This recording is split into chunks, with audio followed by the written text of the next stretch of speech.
Assalamualaikum warahmatullahi wabarakatuh.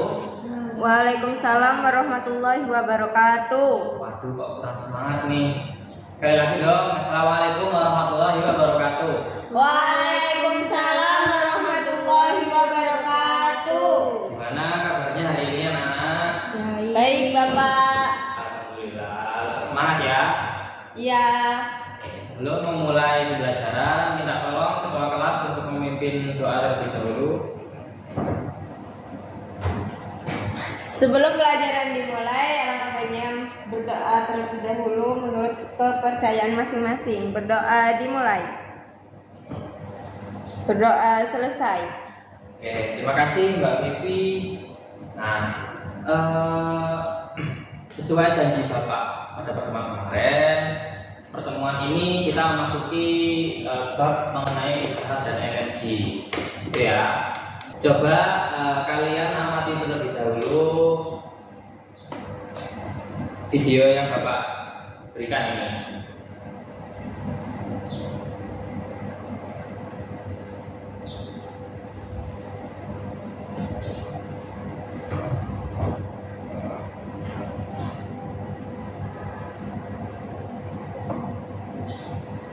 Oke, Bapak pause dulu. Bapak mau nanya nih, Mbak Ensi, pernah ikut panen padi di sawah? Udah pernah.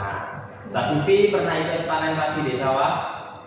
Pernah. Nah, oke. Nah, kan kalau panen itu ya biasanya bakul-bakul itu, nah itu kan diwadahi karung, dimasukin karung tuh padinya. Nah, terus dianterin ke rumah yang punya sawah itu toh. Nah, terus besoknya biasanya dikeringkan nih gitu. Terus kalau Mbak Rensi sendiri kan katanya belum pernah melihat padi di sawah gitu, belum pernah ikut gitu kan manen padi di sawah. Nah, orang tuanya Mbak Rensi pernah nggak kayak panen terus gabahnya itu ada di rumahnya gitu? Punya mbah. Oh iya, oke. Nah, biasanya ada karung-karung besar untuk ada banyak gitu kan. Oh iya, Mbak Silvi juga gitu. Iya. Oke. Nah, pernah lihat mbahnya atau orang tuanya mungkin ketika mengeringkan gabah yang semulanya itu basah terus mau dikeringkan biar jadi beras gitu kan, sebelum jadi beras dikeringkan nih kayak proses kayak gini. Pernah melihat nggak? Pernah. Oke, kira-kira kalian pernah nggak kayak terbesit ada konsep fisika apa aja yang ada pada saat proses? Kita kenalnya dengan istilah mepe gabah gitu. Jadi ada yang tahu nggak istilah kayak gitu? Ada. Apa tuh artinya mepe gabah kalau di daerahnya kalian? Menjemur padi. Menjemur padi. Masa menjemur aja? Mengeringkan. Mungkin sama ya kayak menjemur gitu kan. Nah, Bapak tambah sedikit ya. Jadi mepe gabah itu benar menjemur padi sama seperti yang dikatakan Mbak Silvi gitu kan. Nah, cuman dalam proses itu secara tradisional petani biasanya itu menggunakan sebuah alat untuk meratakan gabah. Nah, itu biasanya kalau panen padinya itu banyak, gitu kan? Nanti volume gabah yang akan dikeringkan juga banyak, gitu loh. Soalnya gabah-gabah tersebut selanjutnya setelah proses dikeringkan itu istilahnya dislab gitu ya, atau diolah kembali menjadi beras untuk kemudian dimakan menjadi nasi atau dijual gitu ya. Nah, jadi volume padi yang dikeringkan itu beda-beda nih. Kadang ada usaha yang menimbun padi dari petani, yang menimbun gabah dari petani itu ada. Di daerah kalian masih ada? Ada. Di daerahnya Mbak Silvi ada. Mbak Silvi daerah mana? Daerah Rambi, Pak. Rambi. Dekat rumahnya yang apa namanya? Yang penimbun-penimbun gabah itu. Ya. Iya, dekat rumahnya. Kalau Mbak Resi rumahnya di mana? Di dekat Roxy, Pak. Oh, udah mulai kota ya. Jadi mungkin di rumah mbahnya itu ya yang ada. Iya. Oke. Nah, kembali ke pertanyaan Bapak tadi. Nah, seperti yang kalian lihat, petani ini itu mengeringkan gabah dengan menggunakan alatnya. Nah, di daerah kalian alat ini namanya apa? Garu. Garu. Iya. Nah, jadi biasanya ya, jadi garu itu ada dua jenis beragam fungsinya. Nah, garu yang pertama itu biasanya digunakan untuk membajak sawah. Kalau sekarang mungkin banyak yang pakai singkal gitu ya, atau traktor gitu kan. Nah, cuman ketika mungkin dulu kalian masih kecil itu di sawah banyak sekali kerbau-kerbau yang mandi lumpur gitu kan. Nah, biasanya para pembajak sawah itu menggunakan garu untuk membajak sawah dengan menggunakan tenaga dari kerbau itu. Nah, jenis yang kedua, garu digunakan untuk mengeringkan gabah yang dijemur. Jadi cara kerjanya itu di sini ada seperti gigi gitu ya. Gigi yang digunakan untuk meratakan gabahnya. Nah, selanjutnya kembali ke pertanyaan Bapak yang awal tadi gitu kan. Tadi Mbak Resi mengatakan kalau belum pernah melihat gitu kan, proses pengeringan gabah secara tradisional. Pernah melihat di rumah mbahnya. Untuk di kediaman sendiri belum. Nah, kemudian Mbak Silvi mungkin sering ya Mbak Silvi ya, karena di daerah Rambi seperti itu ya. Nah, kemudian pertanyaan Bapak yang belum dijawab itu yang kedua, adakah konsep fisika pada kegiatan itu? Menurut kalian ada nggak? Ada. Mbak Resi mengatakan ada. Ya. Oke, ada konsep fisika apa Mbak Resi? Tarikan sama dorongan. Tarikan sama dorongan. Kalau kita mengaitkan tarikan sama dorongan itu kaitannya dengan apa? Gaya. Gaya. Gaya. Oke, gaya. Kita kunci dulu kata gaya. Mbak Silvi, apa ada beda pendapat? Sama, cuma nambah ada untuk usaha itu, Pak. Kenapa kok bisa nambah usaha? Tadi kan Mbak Resi mengatakan kalau cuma gaya karena ada tarikan sama dorongan gitu kan. Kan kalau menarik sama mendorong itu kan butuh tenaga itu, Bapak. Oh gitu, oke, bisa. Nanti silakan kalian buktikan ya, apakah konsep yang kalian kemukakan barusan itu benar. Nah, berdasarkan hal tersebut, pertanyaan Bapak tadi dan video yang Bapak tampilkan, tujuan pembelajaran kita pada hari ini yang pertama untuk menganalisis konsep usaha dalam kehidupan sehari-hari, dan kedua kalian bisa menganalisis konsep energi dalam kehidupan sehari-hari. Oke, kita masuk kepada pembahasan mengenai usaha. Apa sih usaha itu? Ada yang bisa jawab mungkin? Ada yang pernah lihat kalian ketika bannya bocor, pernah mengalami ban bocor mungkin? Belum. Atau ketika bensinnya habis, bensin kendaraan bermotornya habis, pernah? Mbak Rensi pernah? Pernah. Apa yang Mbak Rensi lakukan? Mendorong sepeda. Nonton kan ya? Ya. Sepedanya kan ditonton, nggak mungkin sepedanya diletakkan terus Mbak Rensinya jalan aja gitu kan? Ya. Sepedanya ketinggalan nanti. Nah, pada dasarnya ketika Mbak Rensi nonton sepeda tadi, kerasa capek nggak? Capek kan ya, apalagi kalau sepedanya besar, berat gitu kan. Nah,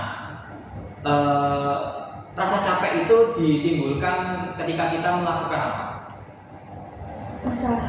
Usaha mendorong sepeda.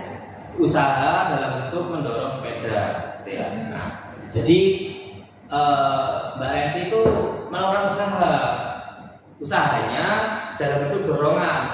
Buktinya Mbak Resi ketika kehabisan bensin atau bannya bocor, itu sepedanya dituntun tuh. Nah kan didorong, soalnya Mbak Resi ada di samping atau di belakang setir gitu kan. Jadinya Mbak Resi lebih mudah untuk mendorongnya daripada menarik gitu kan. Nah kemudian pas awal-awal mungkin Mbak Resi semangat nih gitu, semangat dorong sepedanya. Nah cuman ketika udah jauh gitu kan, Mbak Resi ngerasa kayak duh kok capek ya, berhenti dulu sebentar gitu kan, sambil mencari pom bensin atau tukang tambal ban gitu kan ya Mbak Resi. Ya. Nah, rasa capek itu diperoleh ketika Mbak Resi melakukan sebuah usaha. Jadi untuk mendorong sepeda itu Mbak Resi melakukan usaha ya Mbak Resi ya. Ya. Sehingga ada yang bisa menyimpulkan mungkin usaha itu apa? Mbak Silvi? Besar gaya yang diberikan terhadap suatu objek.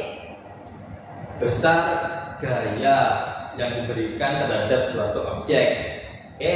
Tapi kurang tepat sedikit gitu. Besar gaya yang diberikan untuk menggerakkan benda. Yang diberikan untuk menggerakkan benda, besar gaya. Coba kita lihat dari contohnya Mbak Resi tadi ketika mendorong sepeda. Mbak Resi mendorong, itu identik dengan bergerak. Nah, itu akibat dari dorongan itu adalah gerak. Tapi dorongan itu sendiri dalam konsep fisika itu kaitannya dengan Gaya. Iya. oke, benar Mbak Silvi, kaitannya dengan gaya. Jadi benar apa yang dikatakan oleh Mbak Resi, kalau suatu usaha itu merupakan besarnya gaya yang diterima atau diberikan untuk memindahkan suatu benda. Itu ya, bisa dipahami? Bisa. Nah, ini merupakan persamaan dari usaha itu sendiri. Jadi usaha itu disimbolkan dengan W. Nah, bahasa Inggrisnya usaha itu apa? Apa sih Inggrisnya? Nggak tahu. Word. Oke. Nah, jadi bahasa Inggrisnya usaha itu sama dengan bahasa Inggrisnya kerja. Jadi satuan W ini diambil dari kata work, gitu kan? Nah, satuan dari usaha sendiri itu adalah joule. Usaha itu sebanding dengan gaya dan perpindahan benda yang dihasilkan, gitu. Nah, sudut yang dihasilkan benda itu tergantung sama kemiringan antara gaya yang diberikan terhadap perpindahan yang dihasilkan, seperti itu ya. Oke, coba kita analisis nih. Tadi Bapak mengambil satu potongan SIM dari petani ketika melakukan kegiatan MP gabah. Nah, dalam kegiatan ini kita tampak bahwa petani itu ada di belakang garu, ya nggak sih? Iya. Nah, nggak mungkin ada di depan garu, gitu kan? Masa ininya nganu sendiri, kan takut ya. Nah kemudian petani memegang garu untuk memudahkannya, dia menggunakan dua tangan. Nah, dan tangannya ini juga menyesuaikan lebar bahu. Nah, itu digunakan untuk menyesuaikan usaha yang diberikan, gitu ya. Nah, kemudian jika kita analisis komponen-komponen yang ada pada potongan SIM ini, kita dapatkan seperti ini. Nah, ini adalah contoh analisis yang bisa kita lakukan. Namun sebelum Bapak menjelaskan komponen-komponen ini, Bapak mau menjelaskan dulu kenapa kok petani ketika memetik gabah itu termasuk dalam melakukan usaha. Tadi Mbak Resi sama Mbak Silvi bilang nih kalau petani melakukan gerakan tarikan sama dorongan Pak. untuk menggerakkan darunya itu. Benar. Nah, jadi untuk menarik gabah, petani memberikan daya tarik sebesar vektor F. Nah, sebesar vektor F pada gagang tongkat darunya, gitu kan. Nah, kemudian gaya tersebut itu membentuk sudut jika kita kaitkan terhadap sumbu X atau terhadap sumbu perpindahan gabah, gitu kan, dari sini ke sini. Dari titik awal ke sini kan kalau kita menarik, nah kalau kita menarik volume gabahnya itu akan mengumpul di bagian belakang. Nah, kalau kita mendorong volume padunya itu akan mengumpul di bagian depan. Jadi tumpukan padunya itu ada di bagian belakang ketika kita menarik, dan ketika kita mendorong tumpukan padunya akan ada di bagian depan. Bisa dipahami ya? Bisa. Nah, jadi ketika kita menganalisis memberikan daya, kemudian kita analisis terhadap sumbu perpindahannya, yakni terhadap sumbu X. Nanti kan ada perpindahan nih. Nah, maka daya yang bekerja pada daru akan sejajar dengan perpindahan gabah dalam sumbu X, sehingga daya yang bekerja adalah vektor F kosinus theta. Kenapa kita menggunakan kosinus? Karena tinjauan kita berada pada sumbu X, gitu ya. Nah, kan nggak mungkin nih kalau misal petaninya ada di sini, gitu kan.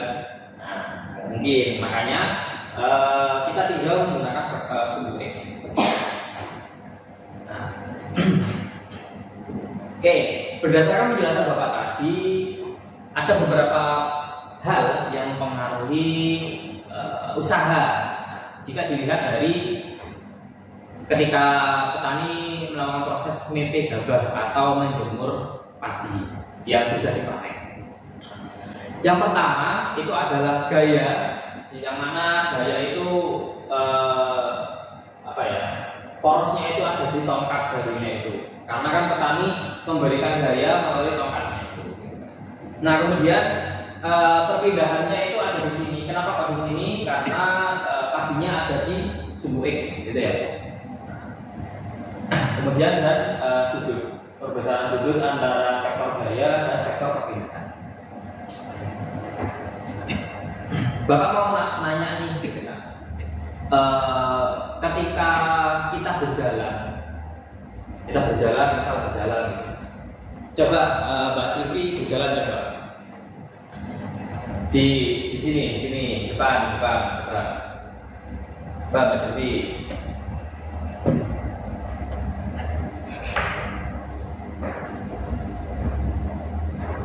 Oke, coba saya tanya ke Mbak Silvi, kenapa Mbak Silvi nggak terpeleset? Ada pakai sandal. Pakai sandal. Oke, nah ketika pakai sandal, gitu kan, Mbak Silvi ngerasa kesel nggak? Iya. Ngerasa kesel ya. Nah, itu Mbak Silvi bisa menjelaskan mungkin kenapa kok bisa nggak licin, nggak terpeleset gitu ketika berjalan? Itu alasnya, Pak. Alasnya, kenapa alasnya? Alasnya itu nggak rata ya, nggak rata. Kenapa kok alasnya nggak rata? Biar mempermudah, Biar nggak jatuh. jatuh. Nah, jika kita kaitkan dengan konsep fisika, pada alas bagian bawah sandal itu, kenapa kok permukaannya nggak rata? Karena ada gaya gesek. Karena ada gaya gesek. Nah, oke, Mbak Silvi bisa kembali. Terima kasih Mbak Silvi. Nah,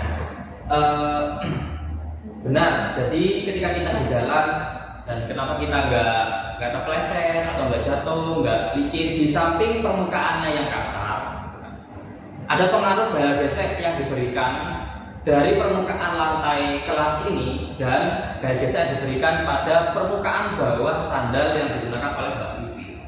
Nah, hal tersebut juga jika kita kaitkan dengan alat daru ini.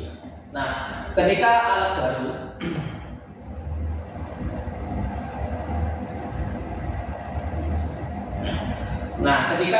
ketika daru, nah daru ini kan ada giginya nih, gitu lah. Nah, ketika petani menarik alat tersebut, petani lama kelamaan terasa berat. Kalau semisal petani narik, kan tumpukan padi itu ada di sini. Nah, ketika tempatnya luas, gitu, terus ditarik dari awal, dari pojok sana sampai ke sisi sana. Gitu. Nah, petani akan merasa kok berat sekali, gitu. Kok semakin lama semakin berat, gitu kan. Nah, hal itu dipengaruhi oleh gaya geser yang diberikan antara permukaan bawah gigi papan garukan dan permukaan dari gabahnya. Jadi di sini tuh ada permukaannya itu bukan tanah ya, tapi seperti semen gitu kan. Nah, jadi ketika petani menggaru itu tidak mulus nih, tapi ada gerindik-gerindiknya gitu. Gerindik-gerindiknya itu seperti kayak ketika kita berjalan di atas semen gitu kan ada kayak kesep-kesepnya gitu loh. Nah, ketika dilakukan penarikan pada garu gitu kan. Nah, garunya itu seperti mental-mental gitu. Nah, kemudian Bapak mau nanya ke kalian, kira-kira di sini kan ada pengaruh dari gaya nih. Di sini Bapak cuma menyatakan bahwa gaya berpengaruh itu gaya yang diberikan oleh petani saja ketika menarik.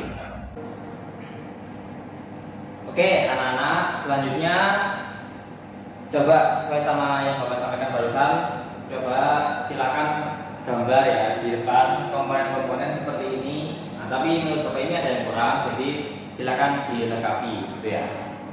Oke, Mbak Versi.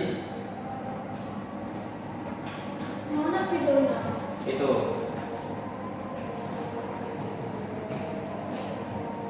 Gambar sama garunya? Ya, nggak usah sama komponennya aja. Komponennya aja.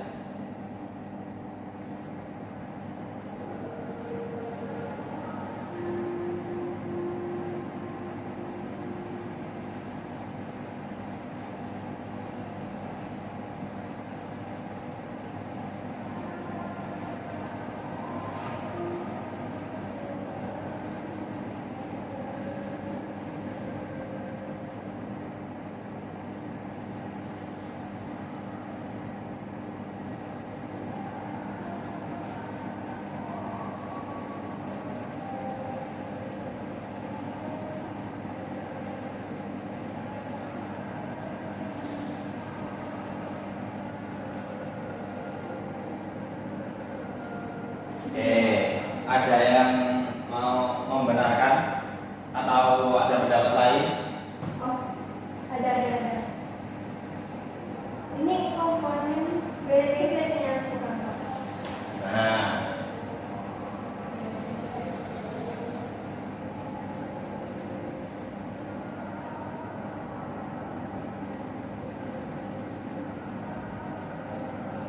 oke, Mbak Silvi, ada pendapat lain? Apa sama pendapatnya? Sama Pak. Nah, coba dijelaskan Mbak Elsi.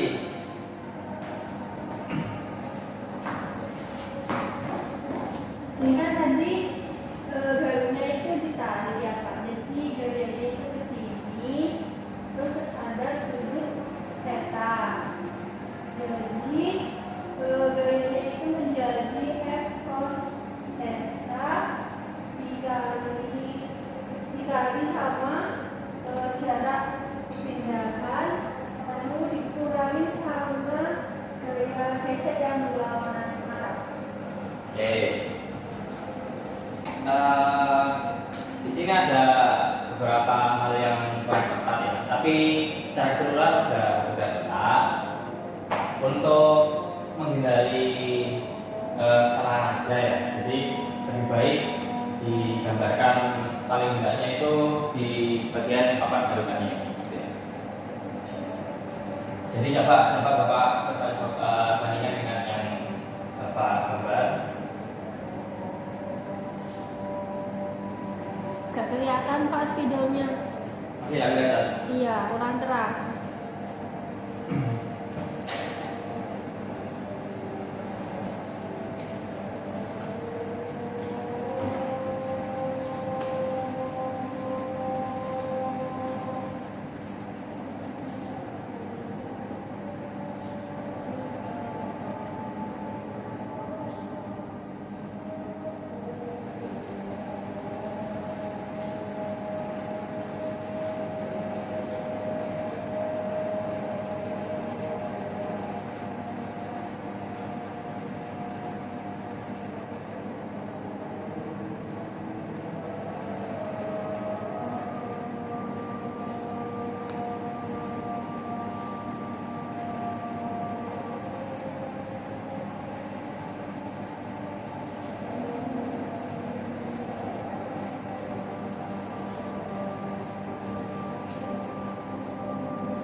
Jadi di sini Mbak Resi langsung menggunakan nilai F cos theta. Ini agak rancu terhadap arah gaya yang kita berikan. Nah, ketika arah gayanya itu ke sini, gitu kan? Nah, maka yang digunakan itu F sin. Nah, cuman untuk memperjelas kalau gaya yang kita berikan itu terhadap sumbu X, nah maka seharusnya di bagian sini itu adalah nilai Fx. Nah, meskipun nanti mungkin persamaan rumusnya itu sama, jadi vektor F cos theta kali perpindahan vektor perpindahan. Itu ya, jadi Mbak Resi bisa dipahami Mbak Resi? Bisa. Oke, terima kasih banyak Mbak Resi. Nah, sehingga dengan adanya pengaruh gaya gesek dan gaya yang kita berikan, gaya gesek itu bekerja pada masing-masing gigi, gitu kan. Nah, jadi dapat kita tulis persamaannya sebagai berikut. Usaha yang terjadi ketika petani melakukan tarikan ataupun dorongan menggunakan alat baru pada saat mepe gabah itu adalah besarnya gaya terhadap sudut sumbu X, yakni F cos theta dikurangi dengan gaya gesek yang diberikan di setiap bagian bawah gigi baru, gitu ya. Nah, dikali dengan vektor perpindahan. Tanya Pak. Ya, gimana Mbak Cynthia? Oh, itu F geseknya masuk ke F, kok enggak F cos theta kali S dikurangi F Oke. ges. Nah, jadi kenapa kok koefisien gaya geseknya sendiri itu disendirikan seperti itu ya? Nah, jadi yang membentuk Bapak ini mana? Yang membentuk gaya terhadap sumbu X itu gaya geseknya atau gaya yang diberikan oleh petani. Ya. Yang mana? Yang fx. Yang membentuk sudut theta itu kan ini kan? Iya. Nah, sedangkan ini itu sudut tetanya itu 0. Iya. Nah, gitu kan? Nah, jadi yang memiliki nilai sudut itu adalah gaya pada vektor F atau gaya yang diberikan oleh petani. Iya. Nah, gaya gesek juga membentuk sudut nih, sudut 0. Nah, cos 0 itu berarti 1. nah, cos 0 adalah 1. Jadi, ketika kita menuliskan gaya gesek cos theta, nah tetanya itu kan bernilai 0 karena sejajar dengan sudutnya itu sama dengan sudut sumbu X. Artinya sudutnya itu bernilai 0. Maka cos 0 itu adalah 1. Bisa dipahami Mbak Presi? bisa. Jadi itu rumusnya W sama dengan sigma F ya Pak? Sigma F. Iya. Ya, Jadi ini bisa ditambahi sigma, ini juga bisa ditambahi sigma karena gaya geseknya ini bekerja di pada setiap bagian bawah permukaan gigi garu. Bisa dipahami Mbak Cynthia? bisa. Oke, lanjut. Nah, jenis garu sendiri itu ada 3.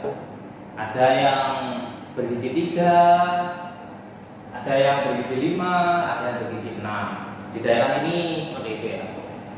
Coba di daerahnya Mbak Silvi ada berapa gigi? Yang mana? Yang jenis 1, 2, atau 3? Yang kedua. Yang kedua. Nah, di daerahnya Bapak, di daerahnya Bapak sendiri. Nah, itu yang jenis ini nih. Nah, yang sering Bapak temui, jenis ini tuh biasanya digunakan untuk tempat yang luas. Tempat luas, kemudian pengepul-pengepul padi itu yang mana ketika menjemur padi dia langsung menjemur padi dengan volume yang besar. Bapak ada tugas buat kalian. Nah, kira-kira yang lebih efisien penggunaan jenis ini sebenarnya berdasarkan kebutuhan para petani saja, gitu kan. Nah, jadi untuk jenis yang pertama itu biasanya digunakan untuk menjemur padi dengan volume yang relatif lebih kecil dan tempat yang relatif lebih tidak terlalu luas. Nah, sedangkan jenis yang kedua ini bisa digunakan untuk menjemur padi pada volume padi atau gabah yang besar dan tempat yang relatif besar. Dan yang ketiga digunakan seperti yang kata Bapak tadi, biasanya itu digunakan para pengepul gitu ya, pengepul gabah yang ketika satu kali menjemur itu bisa bertonton gitu kan, bertonton gabah yang dijemur. Nah, Bapak ada tugas buat kalian nih, sekaligus buat tugas akhir karena habis ini Bapak ada rapat ya. Jadi sebelum Bapak mengakhiri, Bapak akan memberikan tugas terlebih dahulu. Silahkan kalian buat analisis di daerah kalian, gitu kan, di saudara, di orang tua, atau di mbahnya atau di tetangga-tetangganya, mengenai tiga jenis garu ini ya, Kira-kira sambil kalian coba ya di daerah tersebut itu, kalian coba satu kelompok, coba yang di sini coba mengerikan padi, kemudian yang ini juga dicoba dan yang ini juga dicoba. Nah, ada perbedaannya enggak? Coba analisis dengan menggunakan Bapak kasih clue, menggunakan konsep lulus permukaan, kemudian hubungkan dengan tekanan dan gaya serta usaha yang dilakukan. Bisa dipahami anak-anak? Bisa. Ada yang ditanyakan? Ditulis di mana Pak? Bagaimana? Ditulis di mana tugasnya? Kenapa bacanya? Tugasnya ditulis di mana? Oh, tugasnya silakan diketik aja ya, terus minggu depan dikumpulkan di grup WhatsApp, gitu ya? Bisa dipahami? Bisa. Oke. Jadi maksud dari Bapak itu sebenarnya jenis mana sih yang kira-kira memerlukan usaha yang sedikit? Nah, soalnya kan kalau kita melakukan usaha, terus lama-lama kan bisa capek gitu kan. Untuk meminimalisir rasa capek itu, kita kan bisa menganalisis jenis garu ini terhadap konsep fisikanya gitu. Kita bisa menentukan luas permukaannya, kira-kira yang baik yang mana sih, yang sempit atau yang lebar, kemudian sudut elevasinya itu untuk melakukan menarik dan mendorong garu itu seberapa sih. Bisa dipahami ya. Oke, karena Bapak ada rapat, minta tolong untuk ketua kelas mengakhiri pembelajaran terlebih dahulu.